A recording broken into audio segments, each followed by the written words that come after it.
اب یہ جو منافع والی جو بات ہے، یہاں منافع کا مطلب یہ ہے کہ ایک مسلمان جو قربانی کا جانور جو وہ خریدتا ہے، قربانی کے جانور سے مراد وہ جانور جو ایک حاجی لے کے جاتا ہے، ایک حاجی جو اپنے ذمے رکھتا ہے یوم النحر میں ذبح کرنے کے لیے۔ آج کل لوگ اس جانور کو اپنے تئیں لے کے نہیں جاتے ہیں، ہو سکتا ہے عرب کے آس پاس کے کچھ عرب میں رہنے والے یا مکہ کے قرب و جوار کے کچھ مسلمان لے کے جاتے ہیں، نہیں لے کے جاتے ہیں، یہ بھی میرا ایک تخمینہ ہے، میرا اندازہ ہے، یہ کوئی ٹھوس علم کے بنیاد پہ میں نہیں بتا رہا ہوں۔ لیکن اس دور میں تو یہ چیز نہیں ہے کہ جو ہے کوئی شخص حج کرنے کے لیے جاتا ہو تو ساتھ میں جانور بھی لے کے جاتا ہو۔ لیکن مان لیجئے کہ جس شخص کو یہ میسر ہو، کبھی میسر تھا اور ہو سکتا ہے آنے والے دنوں میں کبھی میسر ہو کسی کو، یہ حکم عام ہے۔ اب ایسی صورت میں جو شخص یوم النحر میں ایک حاجی جانور ذبح کرنے کے لیے جو جانور کی خریداری کرتا ہے اور جانور لے کر جاتا ہے، تو چونکہ اس کا اپنا ایک احترام ہے، اس جانور کا اس کی اپنی قیمت ہے اللہ کے ہاں کہ وہ یوم النحر میں ذبح کیا جائے گا، وہ الہدیو ہے۔ وہ ایسے میں اس پر سواری کرنا، اس سے دیگر فائدے اٹھانا، اونٹنی ہو تو جو ہے اس کا دودھ پینا، یا اگر جو ہے اس دوران میں اس نے جو ہے بچے کو جنم دیتی ہو تو اس کو جو ہے اپنے فائدے میں لینا، اس پر سواری کرنا وغیرہ وغیرہ، جو بھی ایک جانور سے مستفید ہونے کی باتیں آتی ہیں، کیا اس جانور سے بھی ایک حاجی مستفید ہو سکتا ہے؟ اللہ رب العالمین نے کہا کہ وَلَكُمْ فِيهَا مَنَافِعُ، کیونکہ فیہا میں جو ہا کی ضمیر ہے وہ شعائر اللہ کی طرف عود کر رہی ہے، لوٹ رہی ہے، اور شعائر اللہ سے وہی جانور مراد ہے۔ اور اس کے حق میں منافع کی اگر بات کریں گے تو پھر منافع کا تعلق اس دنیا سے ہے، تو اسی اعتبار سے کہ آپ اس سے کسی طور پر بھی مستفید ہو سکتے ہیں جب تک کہ اسے ذبح نہ کر دیا جائے۔ ہر اعتبار سے حاجی اس سے مستفید ہو سکتا ہے، یہی اس کا معنی مفہوم ہے۔ ایک عالم دین ہے النکت والبیان، جن کی کتاب ہے النکت الدالہ علی البیان، نکت القرآن الدالہ علی البیان، 4 جلدوں میں میرے پاس یہاں پر رکھی ہوئی ہے، محمد القصاب رحمہ اللہ کی 360 ہجری سنہ وفات ہے آپ کا۔ میں نے اس کتاب سے متعلق کافی مرتبہ کہا ہے۔ تو اس کتاب میں آپ نے وہ جو آیت کریمہ ہے وَلَكُمْ فِيهَا مَنَافِعُ إِلَىٰ أَجَلٍ مُّسَمًّى، اس آیت کریمہ کی تفسیر میں آپ نے کہا کہ وَفِي هَذِهِ الْآيَةِ دَلَالَةٌ عَلَىٰ أَنَّ الْبُدُنَ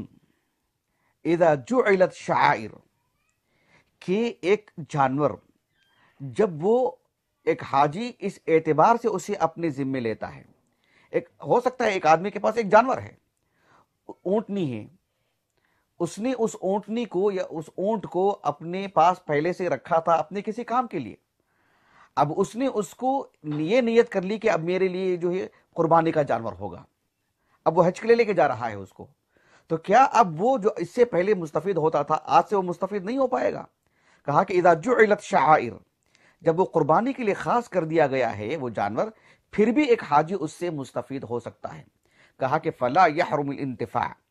اس سے انتفاع، اس سے فائدہ اٹھانے سے وہ محروم نہیں رہے گا۔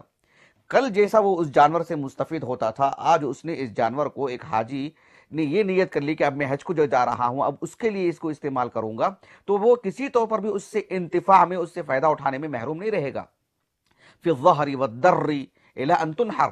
جب تک اسے ذبح نہیں کر دیا جاتا، اسے نحر نہیں کر دیا جاتا اس اونٹ کو، تو جب تک وہ اس سے جو ہے مکمل طور پر مستفید ہو سکتا ہے، اس کا دودھ پی سکتا ہے، اس پر سواری کر سکتا ہے وغیرہ۔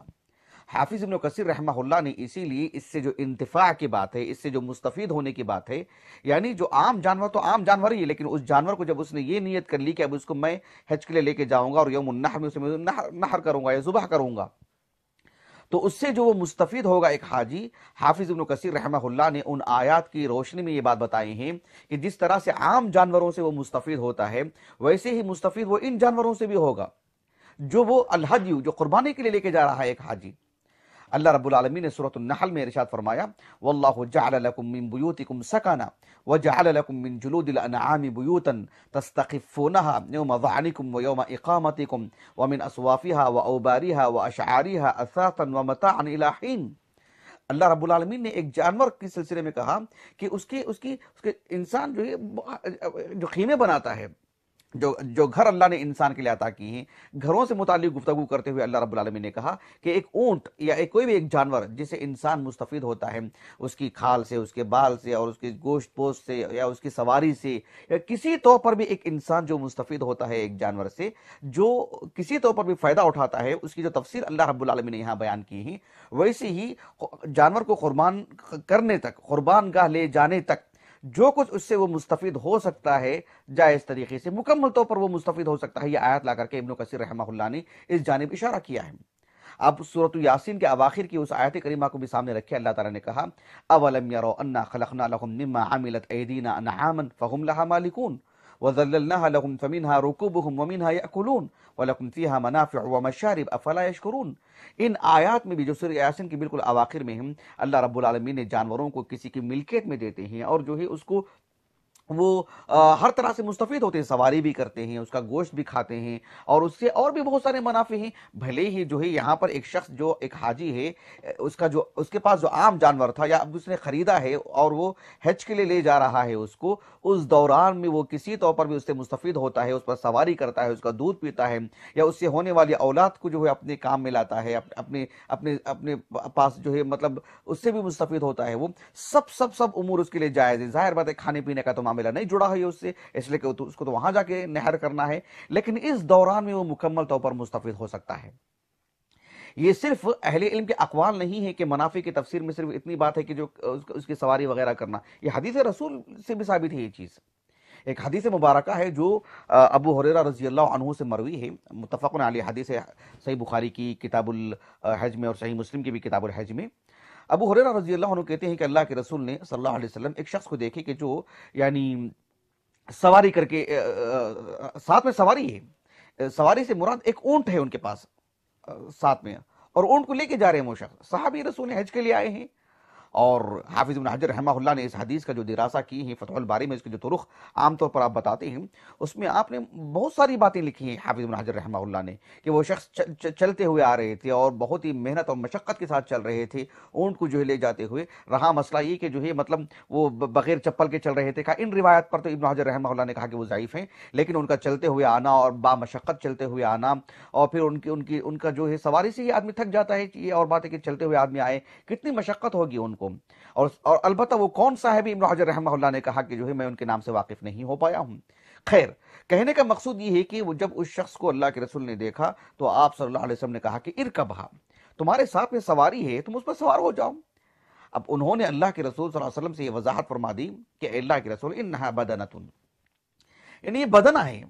یعنی مطلب یہ وہ اونٹ ہے جو اسے میں لے کے جا رہا ہوں، قربانی کے لیے لے کے جا رہا ہوں، میں اس کو جو ہے میں نے تیار کر رکھا ہے، اس کے لیے میں نے جو ہے مطلب خاص کر دیا ہے کہ اب اس کے لیے سواری کیا کہتے ہیں یوم النحر میں اس کو میں نحر کرنے والا ہوں، ذبح کرنے والا ہوں۔ اللہ کے رسول نے کہا کہ ارکبھا، دوبارہ بھی کہا اللہ کے رسول نے، اور دوبارہ انہوں نے یہی جواب دیا۔ تیسری مرتبہ اللہ کے رسول نے کہا صلی اللہ علیہ وسلم ارکبھا ویلک، یعنی افسوس ہے تم پر، میں 1 سے 2 مرتبہ بول رہا ہوں اور آپ پھر بھی یہی بات کہتے جا رہے ہیں۔ یعنی اللہ کے رسول نے نہیں پوچھا نہ ان کو یہ نفل حج ہے کہ جو ہے فرض حج ہے، یہ تفصیلات نہیں مانگی اللہ کے رسول نے، یہ تفصیلات تو نہیں طلب کی اللہ کے رسول نے، جیسے کہ ابن حجر نے کہا رحمہ اللہ۔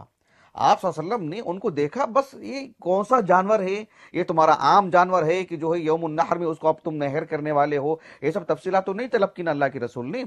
بس آپ نے ان کو دیکھا اور کہا کہ سوار ہو جاؤ، اور یہ کہتے یہ صفائی دینے کے بعد بھی سوار ہونے کے لیے کہہ رہے ہیں۔ خیر، آپ علیہ السلام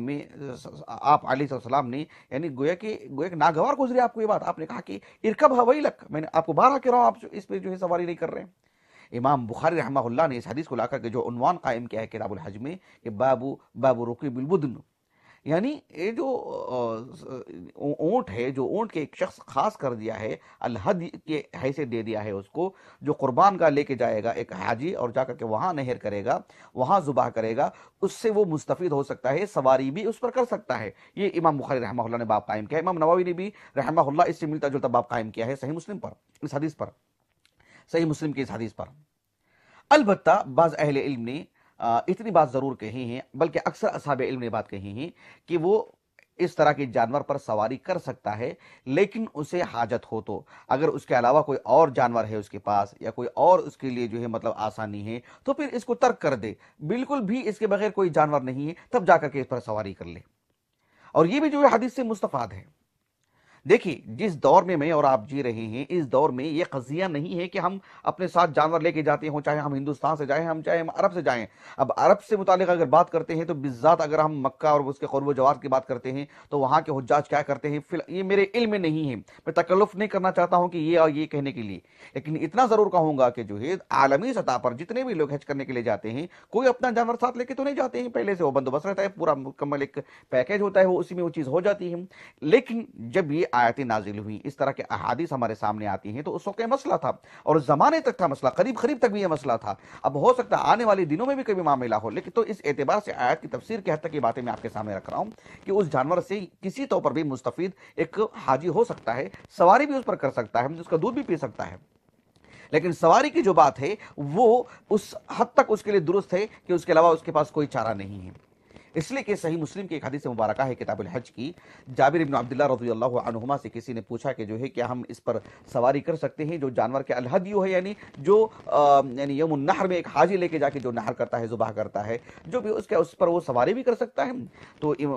جابر بن عبداللہ رضی اللہ عنہما نے کہا کہ میں نے رسول اللہ صلی اللہ علیہ وسلم کو یہ کہتے ہوئے سنا کہ ارکبھا بالمعروف اذا الجئت الیہا، اذا الجئت الیہا، یعنی تم اس پر جو ہے معروف طریقے سے، جیسے تم ضرورت کے بقدر سواری کرتے ہو ویسے سواری کرو، جب تم کو اس کی حاجت ہو جائے، اس کے بغیر چارہ نہ ہو، حتی تجد ظہرا، یعنی تم دوسری سواری اگر آپ کو میسر ہو تو اس پر آپ سوار ہو جاؤ، اس پر نہیں، ورنہ فی نفسی ہی اس پر سوار ہونا کوئی حرج نہیں، کوئی غلط نہیں ہے، کوئی خطا نہیں ہے، یہ شعائر اللہ کی تعظیم کے منافی نہیں ہے۔ اور دراصل یہ کفار پر رد بھی ہے، یہ کفار اور مشرکین جو مشرکین مکہ ہیں، جو عرب کے جو مشرکین تھے، جو اس طرح کی سواری پر سوار ہونے کو عیب سمجھتے تھے، اور جو ہے ان کے جو اعتقادات میں یہ بات تھی کہ اسے اسم اور گناہ سمجھتے تھے وہ، تو اسلام نے کہا کہ شاعر کے تعظیم کی جہاں اہمیت اسلام نے بتائی، کہا کہ یہ تعظیم کے منافی نہیں ہے کہ آپ اس سے مستفید نہ ہو پائیں، آپ اس سے جو ہے منتفع نہ ہو پائیں، انتفاع سے آپ محروم رہیں، یہ مقصود نہیں ہے کہ آپ جو ہے تعظیم نہیں بجا لا رہے ہیں، یہ اس سے مقصود نہیں، یہ اس سے جو ہے مطلب نتیجہ نہ نکالا جائے۔ تو اس اعتبار سے ایک حاجی جس اعتبار سے اس کی ضرورت ہوگی وہ اس سے مستفید ہوتا رہے گا۔ اب سوال یہ پیدا ہوتا ہے کہ وَلَكُمْ فِيهَا مَنَافِعُ، ان شعائر اللہ میں تمہارے لیے منافع بھی ہیں، لیکن کسی طور پر بھی آپ مستفید ہو پا رہے ہیں۔ ایسے میں الی اجل مسمى، تو یہاں پر الی اجل مسمى کا معنی کیا ہوگا؟ الی اجل مسمى کا معنی جسے امام طبری رحمہ اللہ نے کہا کہ ان اصحاب علم کے پاس الی اجل مسمى کا معنی یہ ہے کہ جب تک الی ان تنحر، جب تک وہ قربان گاہ تک وہ جانور نہیں پہنچ جاتا اور اس کی میعاد نہیں ہو جاتی، جب جانور کو نحر کرنے کی، ذبح کرنے کا وقت آ جاتا ہے، اس وقت تک آپ مکمل طور پر اس سے مستفید ہو سکتے ہیں، جب تک کہ الی اجل مسمى، آج اس کے یعنی 10 تاریخ کو جو ہے اسے آپ کو نحر کرنا ہے، ذبح کرنا ہے، پھر جا کر کے وہاں سے آپ کا معاملہ ختم ہو جاتا ہے، جب تک آپ مستفید ہو سکتے ہیں، یہ معنی ہے الی اجل مسمى کا۔